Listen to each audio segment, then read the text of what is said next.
Hello, everybody. Welcome to Brave Skepticism in a Deceitful World.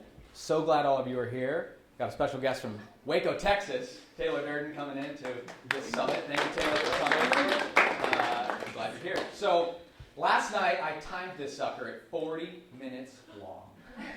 I love the sound of my own voice. But at 5:30 this morning, I got it down to 20. So we're going to through this right now.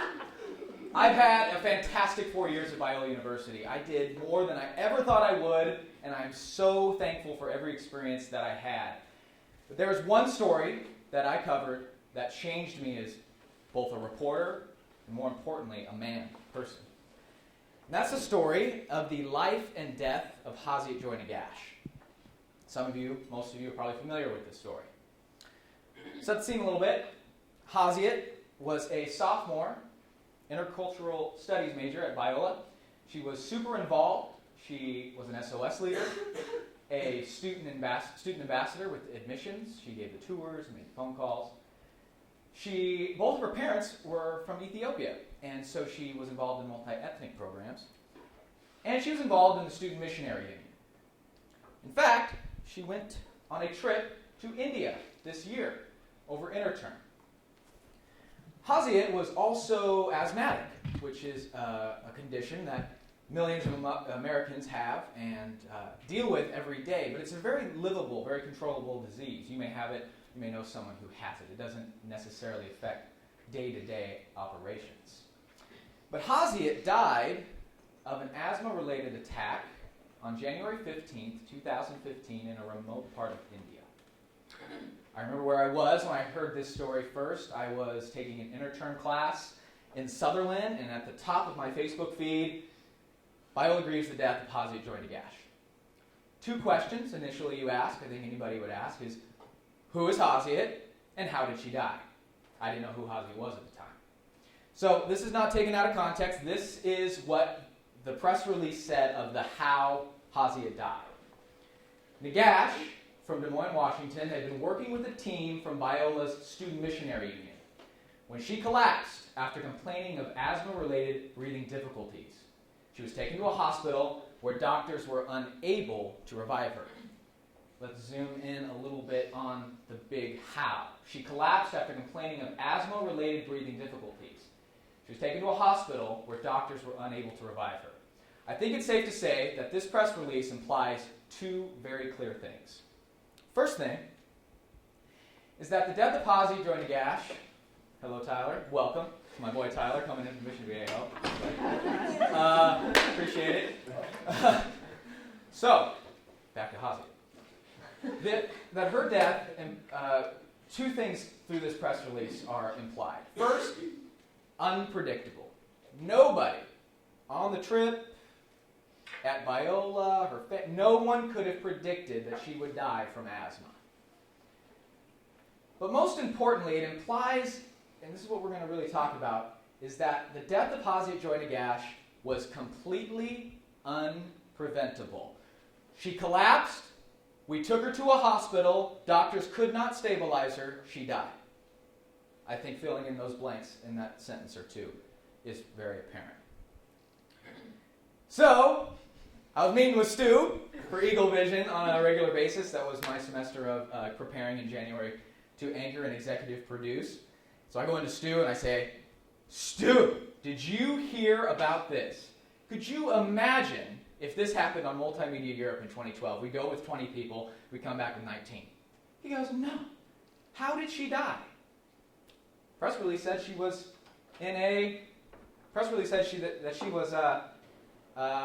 had an asthma attack, collapsed, taken to a hospital, couldn't be revived. Stu goes, but no, how did she die? How was she the days leading up? Who was there? What kind of condition did she have? What did she die? I don't know. I smell a story. And I take off and I go do my thing. Most of you know me. I'm a very high-strung individual. I deal with it every day and I wish it upon no one. But Stu, being the reasonable, wise, level-headed individual that he is, said, Kai, let the dust settle. remember where we are. What happened to Ozzy? It wouldn't go over well at Biola. So you're right. And I want to take a moment. This picture here, you can see, I'm 18 here, outside of the production center in the lobby, 2011, videography first day. This is the last day of Intro to Broadcast, my first day in Studio B, 4 years later. I'm 18, 22, Stu's 30, 34 there. And Stu, I really want to just take this time to thank you for everything that you've done for me. Because of you're the most reasonable, level-headed person I've ever met. I'm a better man, better Christian, better journalist because of you. I'm a better teacher. Thank you. So we decided to let the dust settle a little bit, and I said, okay, last 3 weeks of Eagle Vision, we'll get this ball rolling. I know it's going to take a couple weeks to do some research, to go through Metzger, which is a process. So last 3 weeks. You'll see at the end of this presentation, it could have been a 6-week series, a 9-week series, a 12-week series. It just got worse and worse and worse. So April comes, and we're starting to produce the story, and we want to hit this home. Was this unpreventable? Let's find out. Have no idea at the time. So, for the journalists in the room, you know you have a news peg. You have that one thing that you want to hit home, to find out, to headline, to hook your audience. What is this story about? So I thought I'd start with what I thought was a softball news peg, just to get in the door. What happened? So I went to Cody Storm. He's the then SMU president. Don't have to go through Metzger. Can just call him up, do an interview. It'll be great. So here's my softball question. Is Biola changing any procedures, policies, or protocols for Sikh students on mission trips? Well, duh. Someone died. Of course they're changing something. Something fell through. They can do something better next time. Right? And so I sit down with Cody, make sure the audio's on, the lighting's good, and broadcasters know how that is. Very, very stressful. And so I sit down and I say, okay, is Biola changing any protocols, policies, or procedures for Sikh students on mission trips? You know, Kai, when they're on the ground, they're more in the hands of the missionaries. We don't really have anything we can do about it. They're more in their hands at that moment. So no, we're not.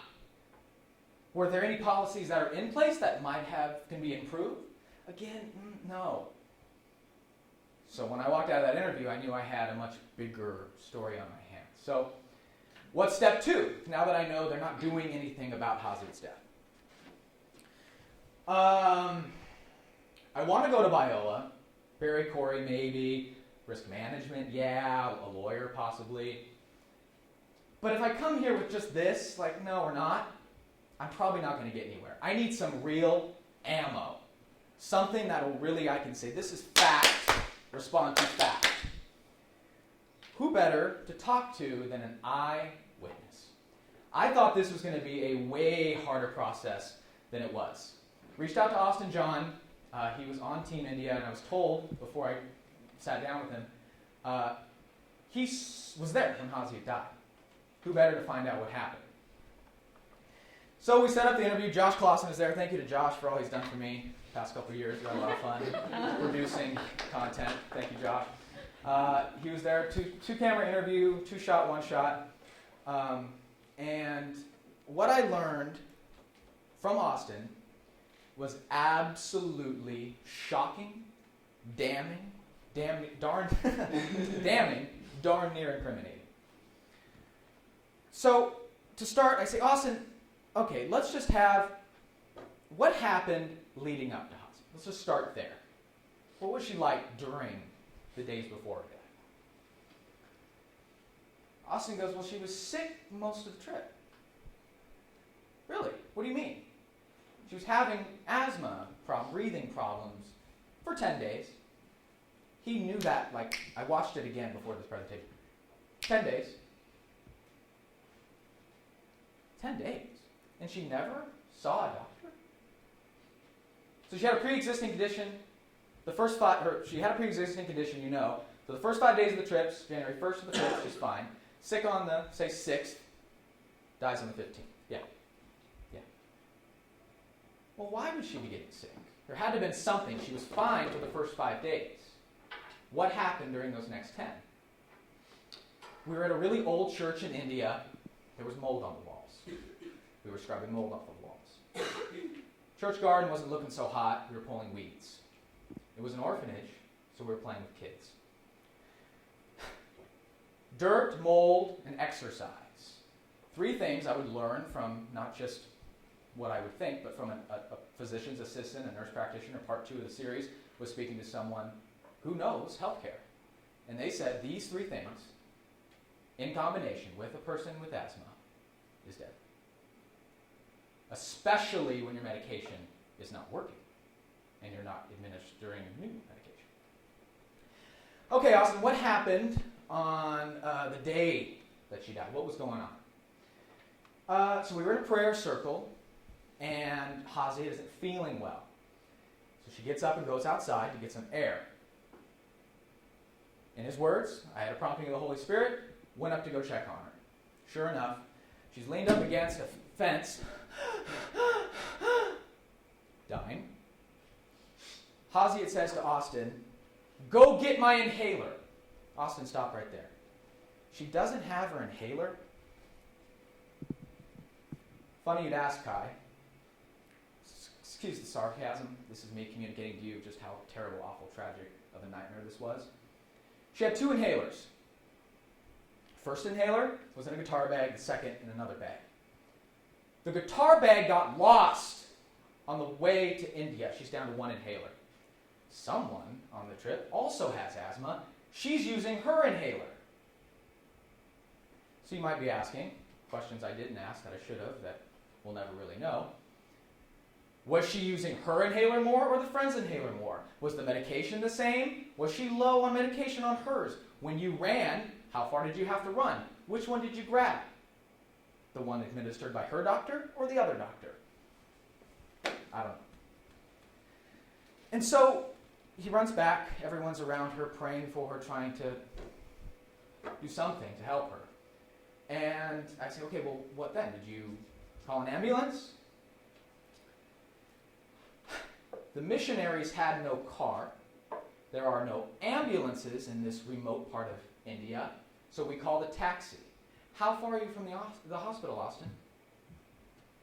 We're an hour and a half away from professional medical attention.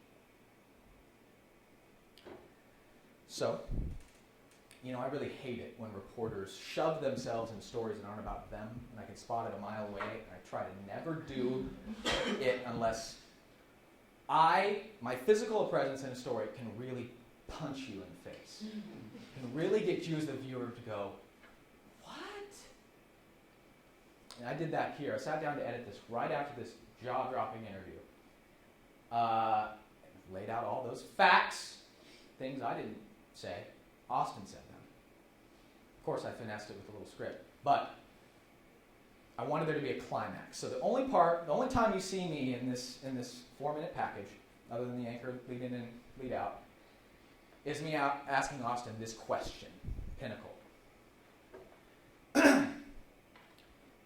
Austin, would you say that Hazia died at the missionary compound or the hospital? Honest to God, Austin pauses. We all think she died at the missionary compound. Pause. Yeah.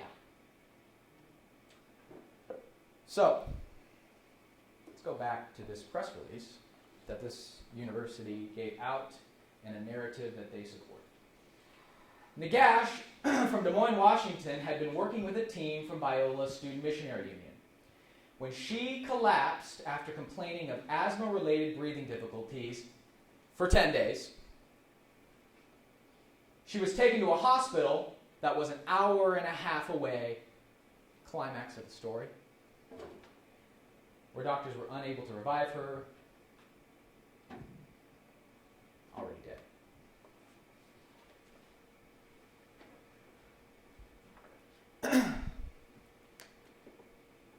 This story, for me, became an obsession. It's all I talked about. It's all I thought about. I lost sleep over it. I felt personally responsible to be this voice. You hear that tossed around a lot, a voice for the voiceless. I felt this need, I don't know, to somehow do something for Hazi when she literally had no voice. You might be wondering, well, what could you have done? And as I was making this presentation, I was like, what did I want? And I honestly don't know. But there was this, I was sad for her family. I was angry at this university, disgusted with the PR department. Because I felt the more I learned, the more she didn't have to die. And every time I heard someone say, she's with the Lord now, it was like this excuse that I just could not swallow. She's with the Lord now. Though she is with the Lord now, I was angry and sad and emotionally connected to this story because I felt like she didn't have to be. And I wanted there to be a way to make sure it never happens to anyone ever again. And they weren't doing anything about it. I learned a lot. Well, aside from Kai, really don't get emotionally connected to your stories, to where you obsess over them and you feel a certain sort of responsibility for this person. The importance of objective reporting. And Stu had to me so many times when those emotions would come up where I'd be like, God, they just don't care here. They care about their PR campaign at downtown LA with Phil Wickham. Kai. This was going on right around that same time, folks. April, May. Another reason I was so disgusted. Stu had to say, let the facts drive the story. And I'm proud to say that the 3-part segment could have been a 12-part segment. Is fact-driven. I got angry emails. Stu got an angry phone call saying Kai's malice. Kai's being out of line. He is wrong. And I said, no, this is the life of Hazi Joyner-Gash through the eyes of an eyewitness. And I'm presenting to you what I found out. Though it was very hard for me to be objective.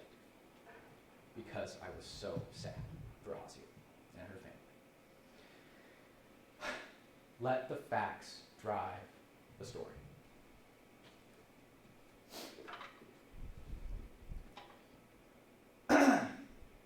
And the truth shall set you free. Like I said, the facts are the facts, and the truth was on my side. What is truth? Pilate wants to know. Everybody wants to know. What is the truth? Jesus, then you will know the truth, and the truth will set you free. Christians know the truth, the way, the life. I love this one. If God is for us, who can be against us? Jesus said he's the truth, right? If the truth is for us, who can be against us?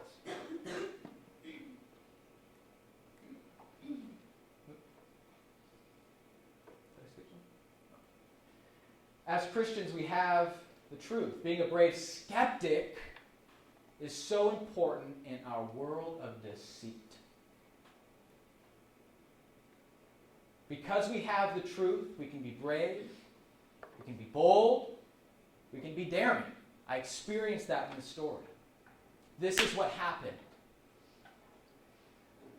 Not me saying, someone else, the witness saying. We can challenge authority, we can speak for those who can't speak, we can advocate change, we can bring light to dark places, and we can change the world. But it starts with being skeptical of what you are told and what society tells you. A heart for justice. I realize that is a passion that I have after this story. Justice for those who were wrong. I believe Hazi Joy-Nagash was wrong.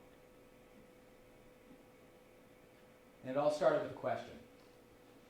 How can you as truth seekers and truth holders and bodyers be agents of change? As reporters, as journalists, as Christians. If you're not a journalist in the room. By being scared and taking what you hear as truth, or taking what you hear with a grain of salt until you find the truth, and you will never know what you will find. And I learned that in the story. Could not believe it. Thank you very much. Okay, we have questions. Again, this is a really long presentation. There's a lot of holes that I wish I could have filled. Yeah, we have 5 minutes for questions. Great. Yes. What do you think the university could have done differently in that situation to prevent what happened? When I was given a packet from SMU, it was about 100 pages long. Everyone in the group got it. Of that packet, 4 pages were emergency procedures. 4. The other part is culture and how to talk to the people there. Good things, sure. But I think there could have been more knowledge of her pre-existing condition. There could have been a procedure that said when you are sick, you go. There's still a question. Who's in charge there? Who's in charge? If I had more time, I'd go into, well, who was the faculty advisor in charge? It was Rick B. Rick B., who I never got to talk to. So I think there should have been a procedure that said go to a hospital. Anybody else? Sue? Yeah, as you know, when we went over to Europe in 2012, I said you talk about your medication, how much you had, did you have extra bottles for when you went over there in case something got lost? Do you know if that was done in this case? I don't. The friend, someone else on the trip,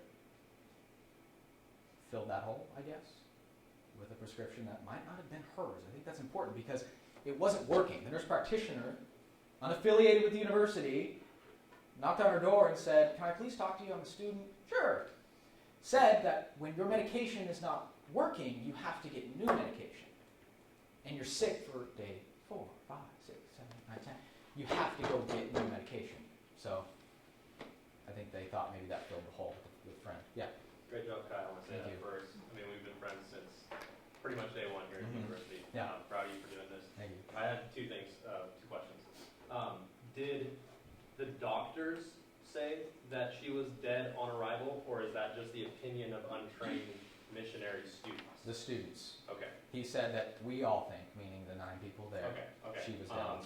And the other thing, I think that there's a lot to say about the burden on the victim here. Yeah.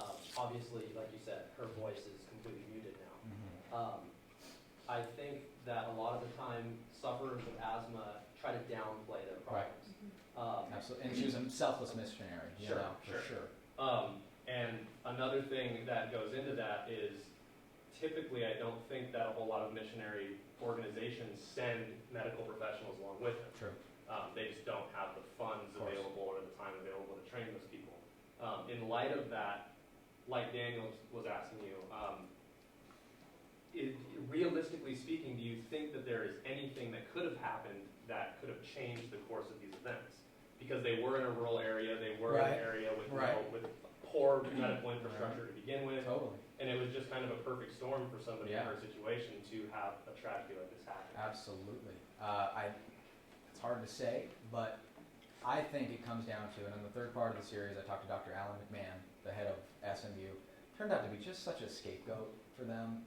The interview's brutal. You should watch it. He said that, he went back to what Cody Storm said. They're in the hands of the missionaries. So could something have been done differently? I think it just goes back to what's on paper. Who's in charge?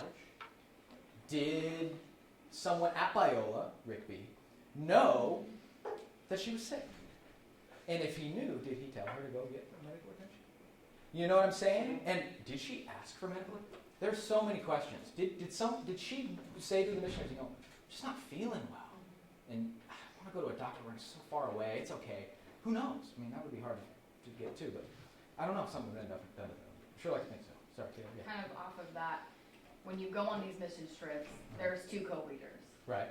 and I was a co-leader for a organization at Biola where I was the lead. If something happened to a student, I'm in charge of making sure they're okay. Is that not the protocol in SMU, where those leaders are the ones that are making sure that people are okay? If it's in the hands of the missionaries. It's totally ambiguous. There is no clear. Yeah. Sue? I'm sorry. You got a lot of questions. Sue, your final thought. Okay, final thought. She was asthmatic, we know that's going on. Yep. Did anyone you talked to talk about the fact that when you are asthmatic, it's probably not a good idea to be scraping mold? I did ask Austin John that, and that isn't in the story. That is in the story that aired. He said, I said, did anyone tell her to sit out? And he says, our leaders did, and she would when she would want to. And that's kind of another, maybe like burden of proof angle too. It's, well, she was an adult, yeah, that's definitely a point. She could have made the decision to sit out on herself, by herself. But can we have one more question from Ms. Sinclair? Thank you. Great job, by the way. Thank you. As a journalist, and knowing that you'll be covering stories of this nature, hopefully, potentially, I hope so. many years from now, as a journalist, how do you reconcile yourself? Obviously, your role as a journalist stops and it ends at a certain point. How do you reconcile yourself with the university, with SMU, with the policies? Obviously, there is personal angst, but as a professional, how do you then say the story is done, even though you feel like there's a lot of unfinished business, there's a lot of unfinished emotions and things that have gone awry? How do you be able to go forward as a journalist to keep your objectivity, your neutrality, and be able to reconcile yourself to the university or any other organization that you're writing about, and be able to go forward and maybe even in the future have more projects, more reporting, and you'd have to communicate with these guys again? Such a good point. That's a hard question.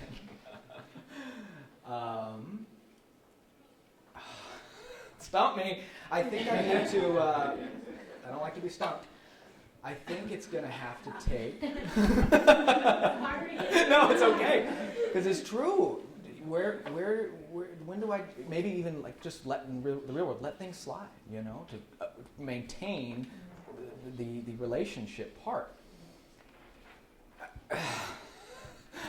I want to figure that out so bad, and I'm going to leave here thinking about that. So thank you for asking the question, because that is, I need to remain that professionalism and keeping an objectivity center to maintain my professionalism. Can we talk after?